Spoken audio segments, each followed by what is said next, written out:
Gözünde ay dolanır, yerde gül gül çiçek.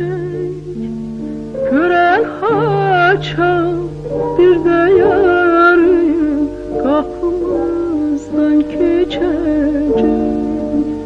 Gören haçan bir de yarın kapımızdan geçecek. Küsüp gitti yarım benim, yollar battı dumana. Ahı niye öz eşkimi düz demedim ben ona.